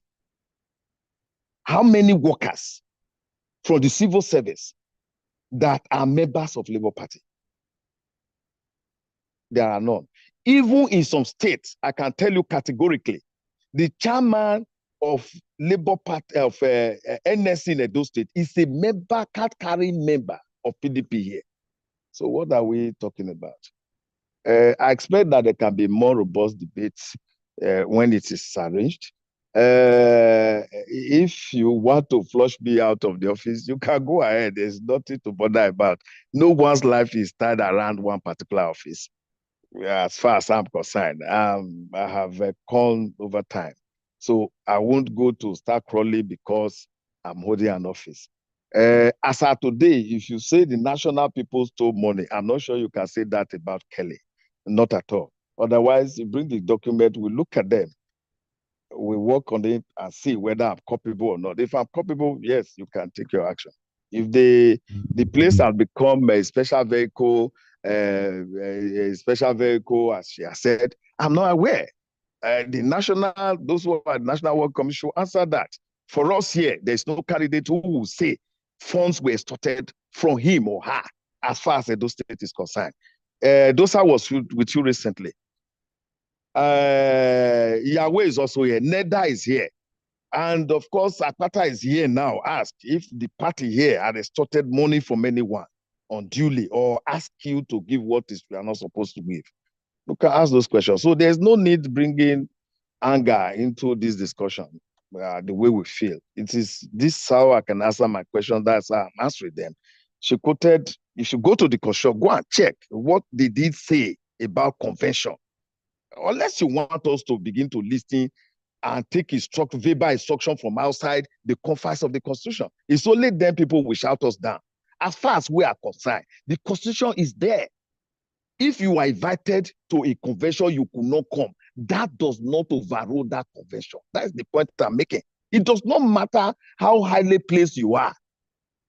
Quote me anywhere. So if you like, tell anybody that the chairman of Labour Party in Edo State is this, is that. Go and tell anybody. But I've answered the question as where you go and check the Constitution. Because we are discussing. If there is anywhere we mention that is not in consonance with, you ask questions for the Constitution directly and I answer them. So what point? What point is that we mean that I was not properly addressing it? I've answered them, my brother. So before you close, if you don't mind, maybe we'll go to number one question, which you will step down for obvious reasons. I was checking it so that we can also talk of the consent judgment, so that we can look at it. Mr. Chairman, we don't have much time. There is a Dr. Danjuma that's been waiting. Thank you very much for the opportunity. I'm Dr. Danjuma from Kaduna. Mine is an advice to the party. Truly, you have been talking about Labour Party Constitution. You don't look at Labour Party Constitution in isolation from the Electoral Act and the Nigerian Constitution. A careful reading of Section 82 of the Electoral Act as amended made it very, very clear that in any of the meeting that you want to elect officers at any level of the party, it must either be members or elected delegates. That convention that was held in Nnewi, basically what we have there are statutory delegates. That was what used to happen before 2022. But after 2022, even the other parties, anytime they go for convention, it's only elected delegates. And what does that mean? At the ward level, all members vote for their executive. But if you are moving to local government, because of the logistic, most parties elect delegates. There are statutory delegates that go for that local government convention. But at the end of it, it's only the elected delegates that by law can elect officials. So if you look at the list of people that attended that convention, none of them was elected. I don't know whether election was done for any of the delegates in the state. In Kaduna State, there was no such election. So the truth of the matter is, yes, your constitution may allow you to do something, but before the law, I think this Electoral Act is superior. I feel the constitution is superior to Labour Party constitution. And therefore, our advice that the party should look inward and do the proper thing. Otherwise, I'm afraid for Labour Party, truly. Thank you very much. All right. I will want to hand over to the host to round up the program. If you will allow me, Mr. Chairman, just 1 minute, could you quickly say something to that? Well, it's an advice, and I do not want to go into much aspect of like the Electoral Act and all of that. Me, I've not check that particular portion because the understanding of what is written is different from one person to the other. So if I read that, I will be able to establish what is my position in that. But however, let me say, the party has not enjoined uniform tenureship for time. Now you have 4 years in the national, you have 3 years at the local levels. So at no time will the tenures extinguish at the same level. So that is why you found that set a convention could hold without that of the others holding. Because there are some states now whose tenures are still running. Are we going to say because there is a convention, an office is empty in Abuja, and therefore we want to call a convention for it, therefore we must automatically run a convention for you at the local government or what? Is that what we have to do? No. But right now, when we got to that convention, there was an amendment to say, no, tenure should be equal from national down. If you are doing 4 years in Abuja, you do 4 years at the state, you do 4 years at local government and ward respectively. So if we are talking of, oh, it didn't happen from ward across board to the national before the convention head, this is the reason. Because you cannot take those whose tenures are still running to go and run a convention or make them run a congress to change their offices. So this is how it is. Thank you very much, Mr. Chairman. Please, can I just ask one question to the chairman, please? I think we should be running up this section. We have been here for close to 2 hours. We should be running up this section. Please, it's just going to be 1 minute. It's a very straightforward question. We have to allow everybody. We won't leave here today, but go ahead. Let's see. Okay, thank you very much. So, just back to the chairman, please. I want to ask 2 pertinent questions that I think you've kind of danced around. One of them is the question of how did the party, the NEC, arrive at the 2-year minimum benchmark for participants in the election? Secondly, going based on the Electoral Act, like my dear friend here, Danjuma, has said, I appreciate the fact that you mentioned that we know that the terms did not run concurrently. But my question to you would be like, how did you arrive at the delegates? Were the delegates only people who were already elected officials? Because that is not supposed to be by the Electoral Act. So these are my 2 questions. How did you arrive at the 2 years minimum of registration, and why was it 2 years in particular? And secondly, the delegates, how did you arrive at your delegates? Thank you. The 2 years is a constitutional stipulation. I may not be able to quote the portion. No, apologies. It is not a constitution. I've read the constitution back and front. Okay, what did it say for new members? No, it says that it's going to be on the term 1, all members are eligible, but according to a guidelines that is stipulated by the NEC. So the NEC, the only 2 years came up as a result of the guidelines. And how did the party decide on 2 years? So now you have answered it, that the constitution says there will be a guideline from the NEC. That's my question. My question to you is, how did you arrive at 2 years? Why was 2 years chosen by the NEC on their guidelines? Well, I'm not going to tell you that because I was not the only person at the next level. The opinion but you should of have. NEC, you are a party chairman for a state. Wait a minute, let me finish now. In the opinion of NEC, constitutionally decided that any new member must spend 2 years in the party before contesting any election. That was the pronouncement. And the consideration is that you must be able to study the activity of the party for 2 years at least to know how it runs. Be sure you are aware of the regulations properly before you get into taking an office. These are the considerations we gave. And the opinion of NEC, it becomes normal and we sign it to law. Okay, and the second question, how did you arrive at the delegates? Well, our delegates were duly elected at the state level. So that means there was state congresses to elect delegates. That's what you're saying. Which election at state level? Kai. Sorry, we're putting it to him. Let's just put it to him. Well, if it didn't, I don't know how yours was conducted in your state. Did you conduct an election? There was no election anywhere. No, in Edo State. He's speaking for Edo State. Did he conduct one in Edo State? What There date was was it? no election anywhere. Sorry, hold on. Let's just hold him to his words. Did you conduct one, sir, in Edo State? What date was it?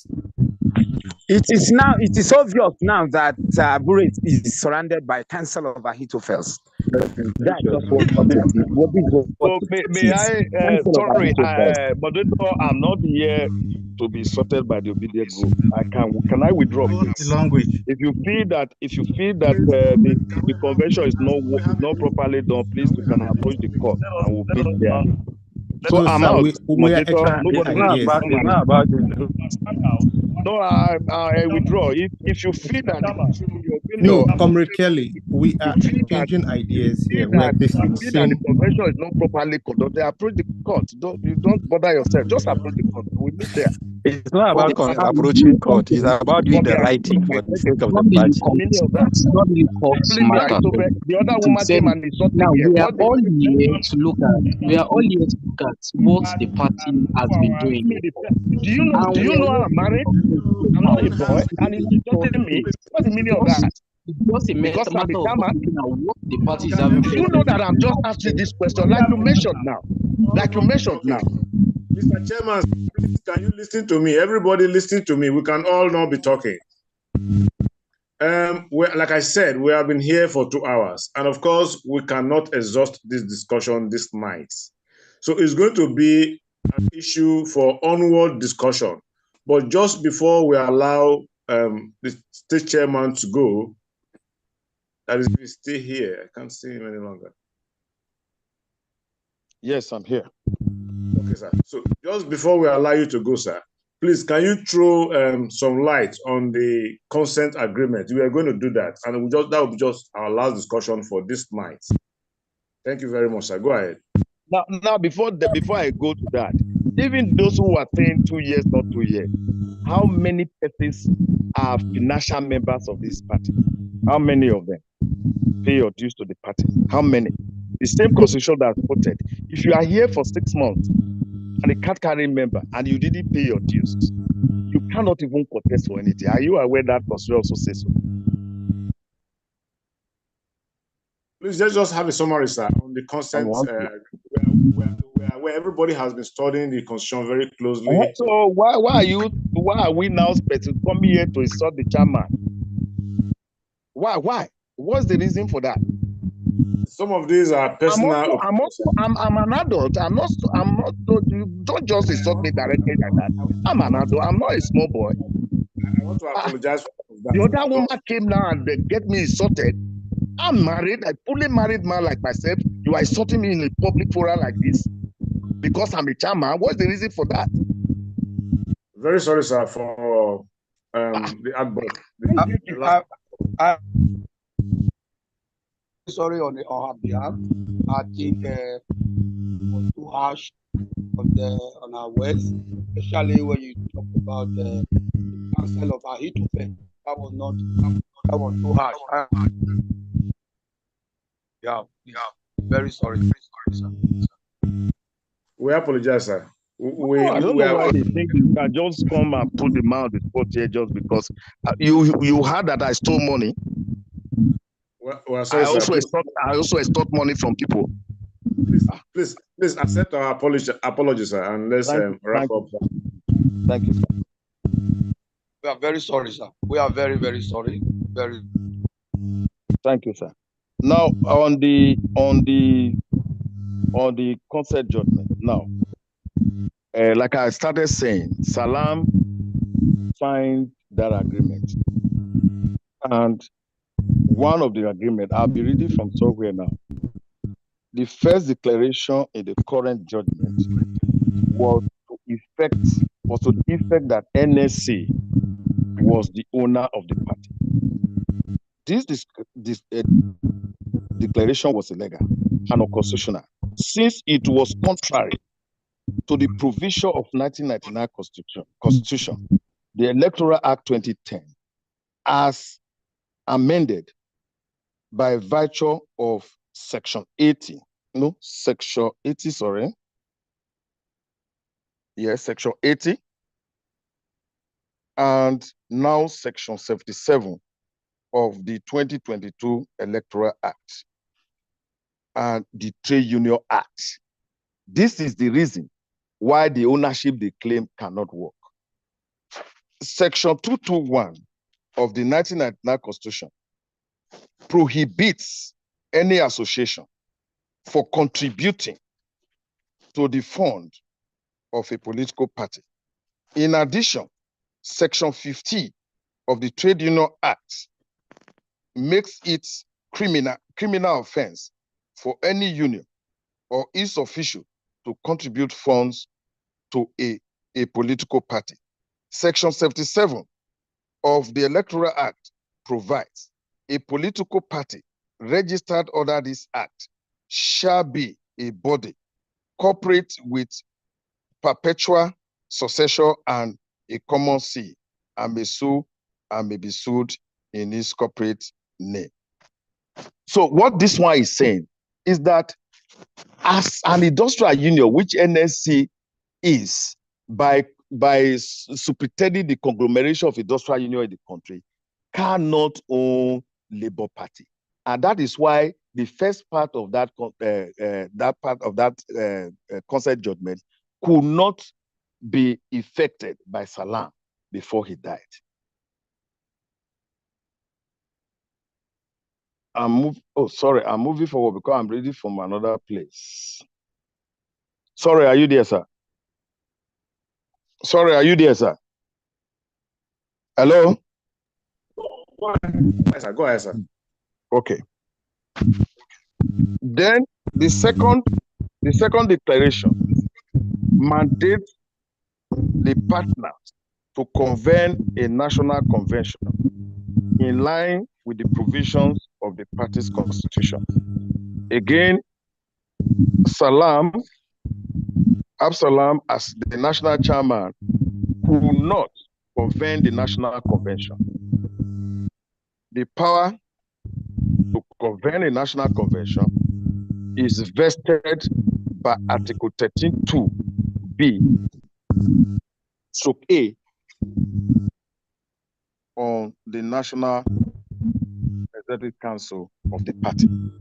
So now what this one is saying is that Salam is the chairman of the National Executive Council, and he didn't have the power to be able to call that convention that time. And so that part of that consent judgment was not also met. But when you say you want to call a national convention, it takes months and other matters, which NSC itself was not contributing to the party at that time. However, in 2018, the national convention was held, and therefore it Abdul Salam and the party from the agreement that was signed by him with NSC, because there was now a national convention.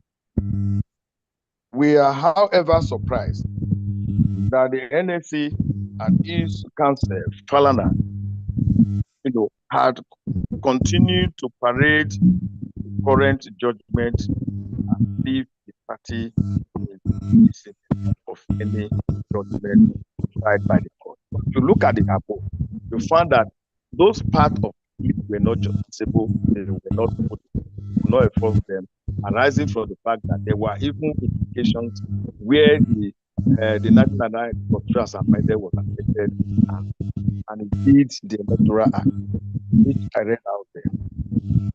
Now, in 2021, after the next meeting in Benin City, which produced Barrister Julius Abure and Alhaji Umar Farouk as the national chairman and national secretary, NSC again brought the issue like we are seeing now. Then, the following interventions was made by INEC, and that intervention was: one, filling the vacancies of the NWC with nominees by the NSC, filling the vacancy in NEC with nominees from NSC, composition of board of trustees of the Labour Party. Now, that agreement has so far been met, because before now, the vacancy the vacancies at the national level. Sorry, don't know whether I'm going too far or I'm eating deep into the time. Can I continue? Go ahead, but wrap it up. Make it quick, sir. Okay. Now, all these three, which we now, come about in the intervention that was made in 2021, have been met because until recently, until now, the participation of NSC and TUC in the activities of Labour Party has been very profound. Ladi Ilia, former national president of NASU, was a deputy chairman of the party. Dr. Adebayo from TUC was a deputy at that level. So in all of this, NSC cannot lay claims to the fact that he has not been participating in the activities of the party. Then, if you look at it, and you now take the last agreement which they reach with us, with the national with the party at national level, you found that we can no longer be talking of a consent judgment because it is on the basis of the fact that that consent judgment will no longer be able to be enforced in the present time, that they agreed to enter into a new agreement in 2021. That agreement has been so far fulfilled, except that of the composition of the board, which indeed it was improvement. Nobody can say that we should have been driving the composition of board when Obi came to us in 2022. We have so much work in our hands to do and enthrone Obi. So, for instance, if we are succeeded in that, by now the issue of board of trustee and others would have been formalized. So, and in that agreement, NSC was asked to withdraw all the cases they have with Labour Party from the court. Till date, they did not withdraw any court case against Labour Party, which shows that they too did not comply with the terms of those agreements. So to come around now and begin to run around and say, "Oh, we own Labour Party, we are taking it," and then lie a lot to so many people is not right. So, and indeed, the Obidient group should not even be talking of NSC in this matter, because you have a different matter you are discussing with us. The different matter is that how are you part of us? How is your being part of us to be legalized? I think these are the issues you have to discuss with us, not what NSC, because some of us were not even part of the NSC when this agreement were filed. And so for NSC to hide under a consent judgment which has been failed and no longer workable, and saying it over the agreement we had in 2021, I don't see which way we go from here. So they should also comply by their own. Okay, thank you very much, sir. We are indeed very grateful to have you this evening for all this time. As a matter of fact, we have had to overstretch our normal period for this program. What has been established here this evening is that there's need for constant discussion between the party and the Obidient movement. Again, exactly. The Obidient movement, it has been also established, came into the party to change the narrative in the country. And of course, from all the agitations that we see today, it shows that the Obidient movement are very focused in this decision to partner with Labour Party to actually change the narrative. That is why we have all of this conflict all over the place as of today, and that is why you have all of this interest of the Obidient movement in the activities of the party. So I think the earlier we'll actually begin to sit down around round tables to put heads together, rub minds together, and actually discuss these things intensively, the better for all of us, especially in preparation for 2027. So thank you very much, sir. And we have your assurance this evening that you have come to accept that we need to do this. And you have also said that those states will take up the responsibility of projecting this, and let's see where we go from there. Thank you very much, sir, and we wish to have you again on our show some other time. And for everybody that was part of this evening, we appreciate you and we thank you greatly. Until we meet again on Saturday next week, we say a very good night to everybody here. Good night all.